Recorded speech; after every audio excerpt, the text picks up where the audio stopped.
Bonjour tout le monde, voilà, je suis content de nouveau d'être avec vous. Bienvenue dans la maison de la famille Linz, j'espère que vous vous portez bien. Les vacances, je ne sais pas si c'est fini pour certains, c'est bientôt la rentrée. Et je suis vraiment content de pouvoir partager encore ce que le Seigneur a mis sur mon cœur aujourd'hui encore. C'est vraiment ma prière pour que vous puissiez être encouragés, réconfortés et que vous puissiez sortir de ce moment avec une grande foi en notre Dieu. Voilà. Je n'avais pas du tout prévu de parler de ce sujet-là ce soir. J'avais pensé à un autre thème et le Seigneur m'a conduit sur un message que j'ai déjà apporté un jeudi soir, il y a déjà quelques temps de ça, que j'ai repris donc. Et en le relisant, en reprenant ce message, il y a plusieurs choses qui m'ont interpellé et que j'aimerais vous partager ce soir. Alors on va commencer par lire. C'est le texte que je vous propose de lire qui se trouve dans l'évangile de Luc au chapitre 24, les versets 13 à 35. Je pense que pour beaucoup d'entre vous, vous connaissez déjà ce texte que je vous invite à lire avec moi. Et voici ce même jour, deux disciples allaient à un village nommé Emmaüs, éloigné de Jérusalem de 60 stades, et ils s'entretenaient de tout ce qui s'était passé. Pendant qu'ils parlaient et discutaient, Jésus s'approcha et fit route avec eux, mais leurs yeux étaient empêchés de le reconnaître. Il leur dit, « De quoi vous entretenez-vous en marchant pour que vous soyez tout tristes ?» L'un d'eux, nommé Cléopas, lui répondit, « Es-tu le seul qui, séjournant à Jérusalem, ne sache pas ce qui est arrivé ces jours-ci » ? « Quoi ?» leur dit-il. Et ils lui répondirent, « Ce qui est arrivé au sujet de Jésus de Nazareth, qui était un prophète puissant en œuvre et en parole devant Dieu et devant tout le peuple, et comment les principaux sacrificateurs et nos magistrats l'ont livré pour le faire condamner à mort et l'ont crucifié. Nous espérions que ce serait lui qui délivrerait Israël. Mais avec tout cela, voici le troisième jour que ces choses se sont passées. Il est vrai que quelques femmes d'entre nous nous ont fort étonnés s'étant rendues de grand matin au sépulcre, et n'ayant pas trouvé son corps, elles sont venues dire que des anges leur sont apparus et ont annoncé qu'il est vivant. Quelques-uns de ceux qui étaient avec nous sont allés au sépulcre, et ils ont trouvé les choses comme les femmes l'avaient dit. Mais lui, ils ne l'ont point vu. Alors Jésus leur dit, « Ô homme sans intelligence et dont le cœur est lent à croire tout ce qu'ont dit les prophètes, ne fallait-il pas que le Christ souffrit ces choses et qu'il entrât dans sa gloire ?» Et commençant par Moïse et par tous les prophètes, il leur expliqua dans toutes les Écritures ce qui le concernait. Lorsqu'ils furent près du village où ils allaient, il parut vouloir aller plus loin. Mais ils le pressèrent en disant, « Reste avec nous, car le soir approche. Le jour est sur son déclin. » Et il entra pour rester avec eux. Pendant qu'il était à table avec eux, il prit le pain, et après avoir rendu grâce, il le rompit et le leur donna. Alors leurs yeux s'ouvrirent et ils le reconnurent, mais il disparut de devant eux. Et ils se dirent l'un à l'autre, « Notre cœur ne brûlait-il pas au-dedans de nous lorsqu'il nous parlait en chemin et nous expliquait les Écritures ?» Se levant à l'heure même, ils retournèrent à Jérusalem et ils trouvèrent les 11 et ceux qui étaient avec eux assemblés, et disant, « Le Seigneur est réellement ressuscité, et il est apparu à Simon. » Et ils racontèrent ce qui leur était arrivé en chemin, et comment ils l'avaient reconnu au moment où il rompit le pain. C'est un texte que beaucoup d'entre nous connaissent bien, et c'est un texte qui nous parle, et qui nous parle encore à chacun d'entre nous. C'est un texte qui est très connu, et beaucoup de choses ont déjà pu être dites, et quand je disais qu'il nous parle à chacun d'entre nous, il y a peut-être déjà une raison à cela. C'est que chacun d'entre nous, on peut s'identifier à ces deux hommes.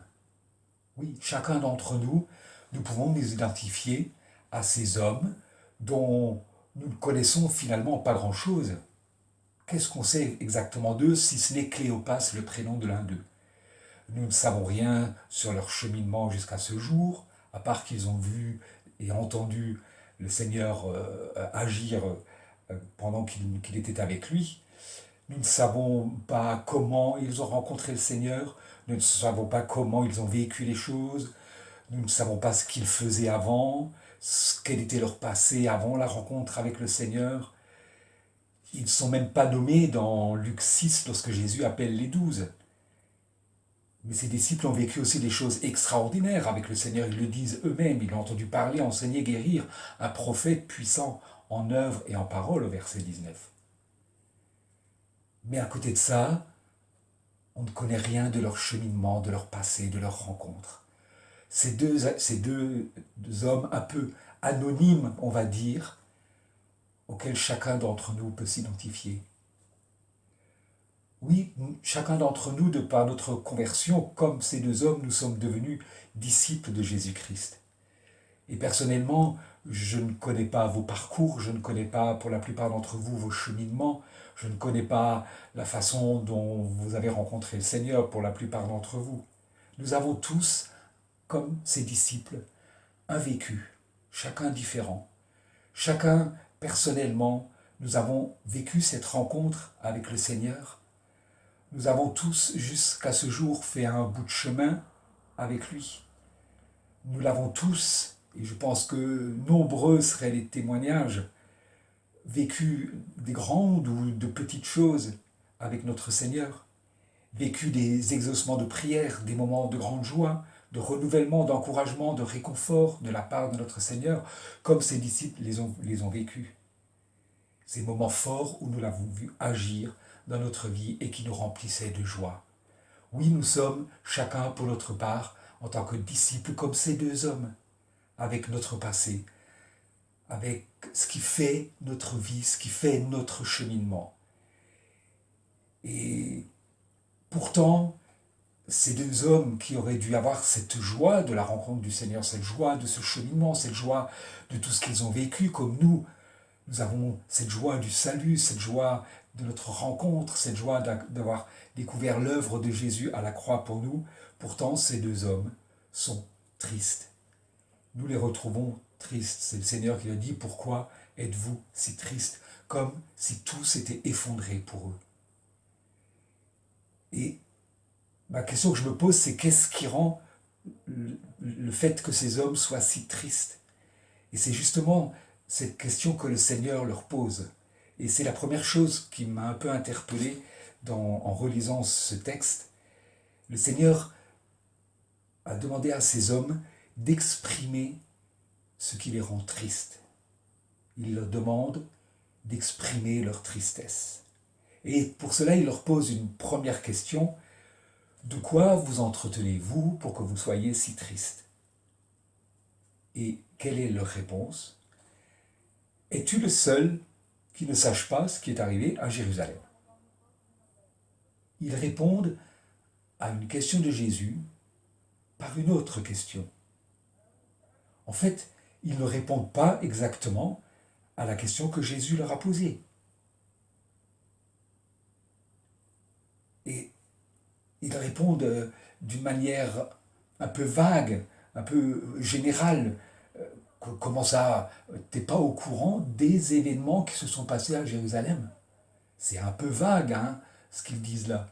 Les événements qui se sont passés à Jérusalem. Et c'est peut-être des fois le cas pour nous aussi. Lorsque parfois nous adressons notre prière à notre Dieu, dans la plupart des cas, c'est vrai, quand quelque chose survient dans notre vie, nous exprimons clairement nos besoins, nos prières à notre Dieu, ces événements qui surgissent dans notre vie soudainement, qui nous perturbent, nous découragent. Et c'est le désir de notre Dieu que nous puissions lui exprimer cela, comme il est dit dans Philippiens 4, verset 6. Mais en toute chose, faites connaître vos besoins à Dieu par des prières. Mais ne nous arrive-t-il pas, et là je me permets peut-être d'entrer dans des choses peut-être plus profondes en nous, des choses plus intimes, ces choses qui sont ancrées en nous depuis tellement longtemps, et que nous déposons peut-être à notre Seigneur d'une manière plus, comme ses disciples, de manière plus générale, dans le genre, tu sais Seigneur, tu sais toutes choses, tu sais ce qui se passe, tu sais pourquoi, tu sais ce qui ne va pas, Seigneur. Oui, bien sûr que le Seigneur sait toutes choses, il connaît toutes choses, mais il désire, comme pour ses disciples, que nous n'en restions pas là, et avec nos généralités, avec peut-être juste une question, avec peut-être juste une remarque générale, tu sais ou tu ne sais pas. Mais il leur pose cette deuxième question, qui pour moi était importante. Quoi leur dit-il? Quoi leur dit-il? Je suis persuadé que le Seigneur, le Seigneur sait toutes choses, donc il savait exactement ce dont ces deux hommes s'entretenaient. Mais en posant cette deuxième question, avec ce quoi, il invite les disciples, il invite ces deux hommes à aller plus loin, à aller plus en profondeur sur ce qui fait leur tristesse, sur ce qui fait leur mal-être. Finalement, il demande à ces deux hommes de mettre des mots, M-O-T-S, sur leurs mots, M-A-U-X. Oui, le Seigneur sait ce qui les rend si tristes. Le Seigneur sait peut-être ce qui te rend si triste, ce qui ne va pas, ce qui, au profond, plus profond de nous-mêmes, reste une blessure, une incompréhension. Mais dans son amour pour nous, il désire que nous puissions lui exprimer simplement par des mots ce qui ne va pas. Lui exprimer à cœur ouvert, sincèrement ce qui nous tracasse et qui nous fait souffrir. Et pas simplement lui dire « Seigneur, tu sais, Seigneur ». Non, il désire vraiment que nous puissions mettre des mots M-O-T-S sur nos mots M-A-U-X. Chacun, pour notre part, nous avons un vécu, un passé. Et même si, comme le dit 2 Corinthiens 5, verset 17, si quelqu'un est en Christ, il est une nouvelle créature. Les choses anciennes sont passées. Voici, toutes choses sont devenues nouvelles. Alléluia, oui, par ma conversion, et grâce à l'œuvre de Jésus à la croix, je suis devenu une nouvelle créature. Mes péchés ont été pardonnés. Ma page est blanche. Mais n'y a-t-il pas au plus profond de nous encore, ne reste-t-il pas des blessures, des regrets, des questionnements? Vous savez, ces choses du vieil homme profondément enracinées en nous, contre lesquelles parfois nous nous battons encore, comme Paul, quand il s'est adressé à Dieu par rapport à cette écharde qu'il avait dans la chair. 3 fois il a demandé. Et peut-être en nous aussi, il y a ces choses profondément ancrées, que le Seigneur désire que nous puissions lui exprimer encore et encore, afin que parfois, lorsque ces choses reviennent à la surface et nous rendent tristes, nous enlèvent la joie du Seigneur, la joie du salut, le Seigneur puisse faire son œuvre en nous. Oui, notre Seigneur désire simplement que nous puissions lui apporter cela en mettant des mots sur ces mots. Oui, aujourd'hui encore, le Seigneur te dit aussi à toi, quoi? Il te dit, quoi? Dis-le-moi. Dis-moi ce qui te rend si triste. Je peux tout entendre, mais dis-le-moi. Il te dit aussi quoi? Afin que je puisse transformer ta tristesse en joie. Par contre, il est une chose très importante qui vient par la suite dans le texte et que le Seigneur va souligner à ses 2 disciples et d'une manière très forte. Et je pense que c'est quelque chose qui pour nous doit être important. Peut-être qu'on l'entend souvent, on nous en parle souvent, mais je crois que c'est vraiment important. Une fois que ces disciples avaient exprimé ce qui les tracassait, ce qui les rendait si tristes, Jésus ne leur fait qu'une seule remarque. Mais alors, quelle remarque? Une phrase qui, aujourd'hui encore, ce matin ou ce soir ou au moment où tu regardes cette vidéo, qui te parle aujourd'hui encore. Ô homme sans intelligence et dont le cœur est lent à croire. Je ne vais pas vous dire ô homme sans intelligence, mais je vais peut-être simplement dire dont le cœur est lent à croire. En fait, le Seigneur demande à ces 2 hommes simplement, mais où en est votre foi? Et cette question, le Seigneur nous la pose aujourd'hui encore. Où est ta foi? Ces 2 hommes sont là déçus de ce qu'ils venaient de vivre ces derniers jours. Pour eux, tout s'effondrait. Les événements du passé, leur espérance pour l'avenir, les événements ne se sont absolument pas déroulés par rapport à ce que eux pensaient, à ce que eux espéraient. Ah oui, quand je parlais de ce que chacun de nous, pour notre part, avons vécu, ces choses du passé proche ou lointaine que nous ne comprenons pas, ces inquiétudes pour l'avenir qui nous questionnent, ces phrases que l'on dit des fois, j'avais pas prévu que ça se passerait comme ça. Quand j'ai donné ma vie au Seigneur, quand j'ai accepté de cheminer avec lui, quand j'ai découvert son amour pour moi, je ne penserais pas que ça se passerait comme ça. Moi, je pensais que ça se passerait autrement. Oui, nous sommes heureux de notre rencontre avec le Seigneur, heureux de notre cheminement avec lui, heureux de l'avoir vu agir dans notre vie et nous parler. Et pourtant, lorsque des événements surgissent, lorsque ces choses profondément ancrées en nous, qui sont toujours là, et que nous ne comprenons pas, plouf, tout s'écroule tout d'un coup. Tout s'écroule, et elle est tout à nouveau tout triste, parce que les choses ne tournent pas peut-être comme nous l'avions prévu. Comme pour ces deux disciples, ce n'était pas prévu dans leur tête, comme ça, ce n'était pas leur plan à eux. Lorsque nous avons remis notre vie entre les mains du Seigneur, nous avons accepté de nous soumettre avec humilité et par amour pour lui à sa volonté, parce que nous croyons qu'il désire le meilleur pour nous-mêmes. Mais quand les choses ne tournent pas comme nous le souhaitons, quand nos exaucements de prière ne sont peut-être pas dans le sens dans lequel nous pensons, comme je le souhaitais, comme je le voulais, que ce soit des choses de notre vieille nature, que ce soit des événements qui surgissent, que ce soit par rapport à des choses qui vont être dans l'avenir, à l'inquiétude, ces questionnements et ces interrogations qui remplissent nos cœurs de tristesse. Mais nous avons à le laisser faire, lui, en gardant foi et confiance dans son plan et pas dans mon plan. Vous connaissez ce texte de Ésaïe 55, verset 8. « Car mes pensées ne sont pas vos pensées, et mes voix ne sont pas mes voix. » Vous voyez, ces deux disciples avaient une vision terrestre des événements qui se sont déroulés. Pourtant, le Seigneur leur avait annoncé sa mort et sa résurrection. Mais leur vision était uniquement terrestre.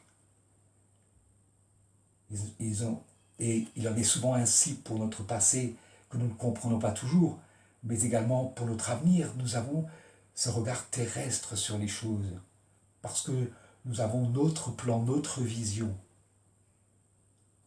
Ces deux disciples ont vécu avec Jésus. Ils ont entendu leur parler de sa mort et de sa résurrection. Et pourtant, que disent-ils ? Il est vrai que, apparemment, il semblerait que...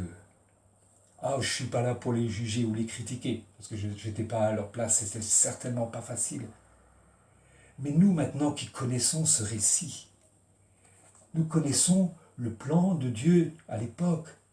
Nous savions que Jésus devait passer par la mort, qu'il y aurait la résurrection et qu'il y aurait l'espérance de la vie éternelle. Alors aujourd'hui, peut-être encore, tu as dans ton cœur ces choses du passé dont tu as du mal à parler, qui s'accrochent encore à toi. Tu te questionnes sur ces choses qui te sont arrivées dans ta vie, dans ta famille, dans ton travail, qui ont surgi dans ta vie et que tu ne comprends pas, qui te posent tellement de questions. Tu t'inquiètes aussi peut-être pour ton avenir, savoir comment les choses vont se dérouler. Tu essaies de faire ton plan à toi. Et aujourd'hui encore, le Seigneur t'invite, aujourd'hui encore, à garder foi et confiance dans son plan pour ta vie. C'est son plan qui compte, pas le mien. Parce que son plan est parfait pour moi. Dans son amour, pour moi, pour toi, pour chacun d'entre nous, il a un plan parfait pour ta vie. Avec peut-être des incompréhensions, avec peut-être des questionnements, avec peut-être, comme pour ses disciples, des choses qui nous dépassent peut-être des fois. Mais il t'invite ce matin encore à garder foi en lui. à garder foi et confiance en lui. Souviens-toi des choses merveilleuses que le Seigneur a déjà faites dans ta vie, dans ton passé. Je suis sûr il a répondu à tes prières. Il a été avec toi dans certains moments. Il t'a encouragé. Il t'a parlé au travers de sa parole. Il a mis par son Esprit Saint sa paix et sa joie en toi. Souviens-toi de ces choses-là et garde confiance et foi en lui. Parce que ton avenir, c'est la vie éternelle à ses côtés. Enfin, j'aimerais aussi parler d'une autre chose qui m'a interpellé en relisant ce texte. Quelque chose que je désire que pour moi, comme pour chacun d'entre nous, nous puissions faire régulièrement.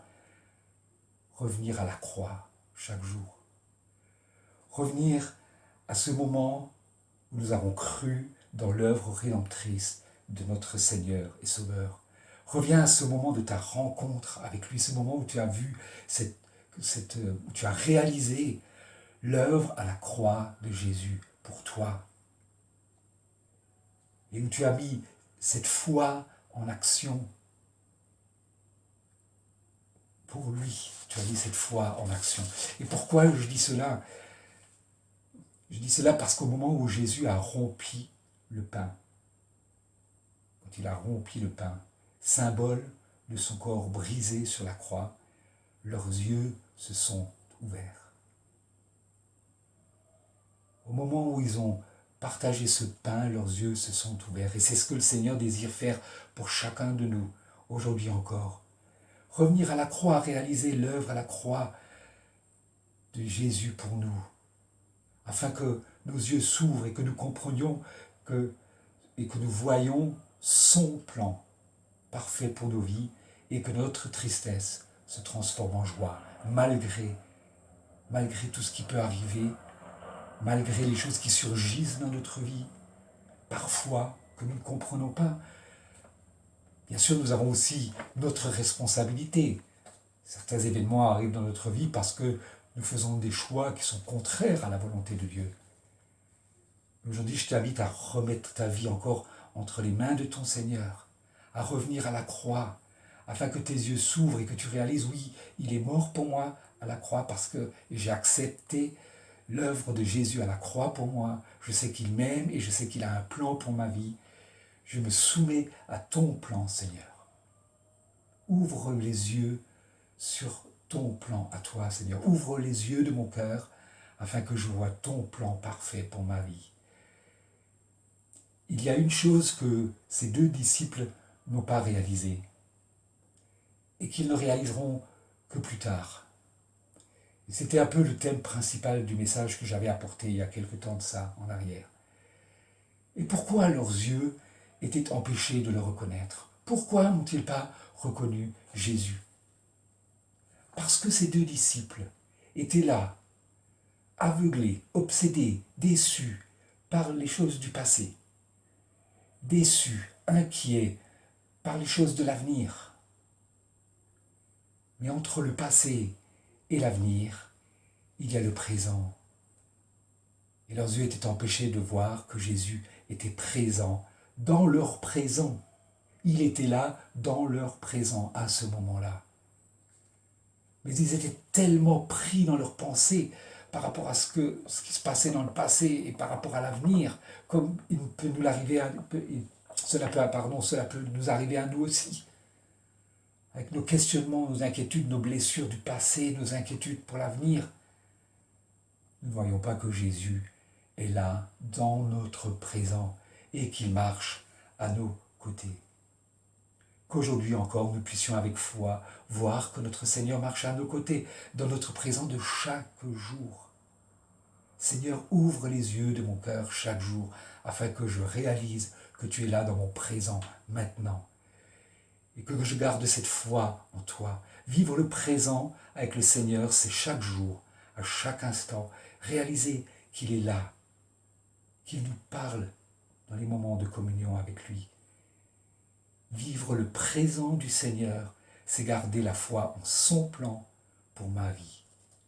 Tout cela, dans tout cela, le Seigneur a un but. C'est que nous ne marchions pas dans la tristesse comme ces deux disciples. en ruminant nos déceptions, blessures, questionnements, frustrations, interrogations du passé, inquiétudes pour l'avenir. Mais dans la joie quotidienne de savoir que Jésus est là dans mon présent, dans ton présent, qu'il marche à tes côtés chaque jour.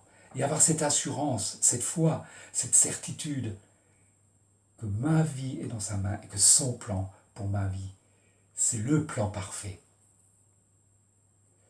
Voyez la transformation merveilleuse des cœurs de ces deux hommes qui a eu lieu.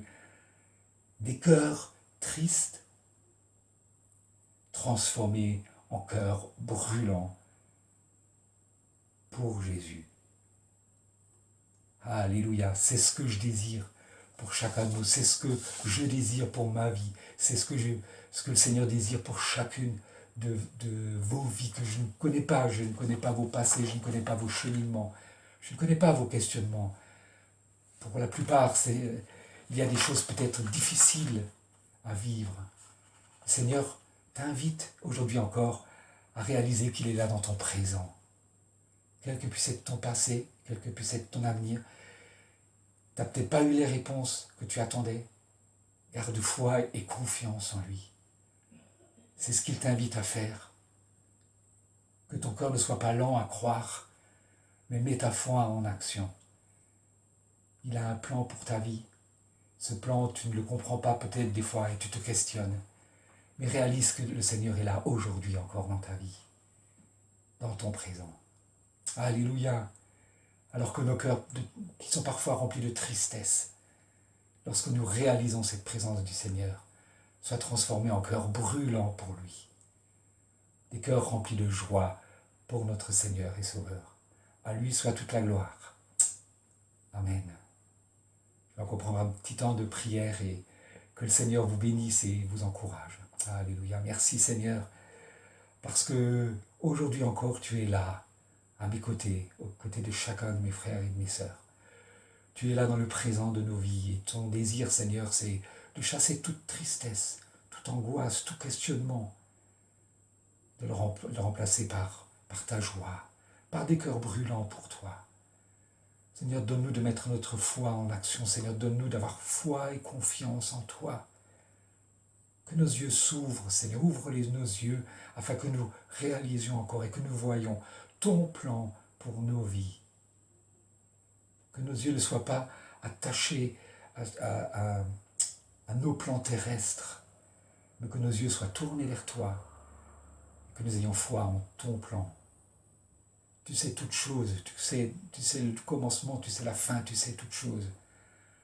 Alors ce matin, aujourd'hui encore, Seigneur, que chacun d'entre nous, Seigneur, nous puissions nous en remettre encore à toi. Revenir chaque jour à la croix. Revenir à ce moment, Seigneur, où nous avons cru en toi, où nous t'avons confié nos vies, où nos destinées sont dans ta main, Seigneur. À toi soit toute la gloire. Merci, Seigneur, parce que tu as toujours quelque chose pour nous encourager. Tu as toujours une parole pour nous relever, comme pour ces deux disciples. Bien sûr, tu leur as dit, ô homme sans intelligence. Mais ton désir, c'était de changer leur cœur rempli de tristesse en cœur brûlant pour lui. Rempli de joie, prêt à annoncer partout que oui, il est ressuscité. Que ton nom soit béni, que ton nom soit glorifié. Alléluia, bénis chacun de mes frères et sœurs. Je te prie, Seigneur, afin que tu renouvelles ceux qui sont fatigués, que tu encourages ceux qui sont déçus, que tu relèves ceux qui sont peut-être dans la tristesse parce que des événements ont surgi qu'ils ne comprennent pas, des pourquoi. Seigneur, bénis, encourage, relève comme tu sais si bien le faire, parce que tu nous aimes, parce que tu aimes chacun d'entre nous. À toi soit toute la gloire, Seigneur Jésus. Amen. Alléluia. Voilà, soyez bénis. À très bientôt, j'espère. Et bonne fin de vacances pour ceux qui ont des vacances. Et bon courage à ceux qui travaillent. Au revoir tout le monde.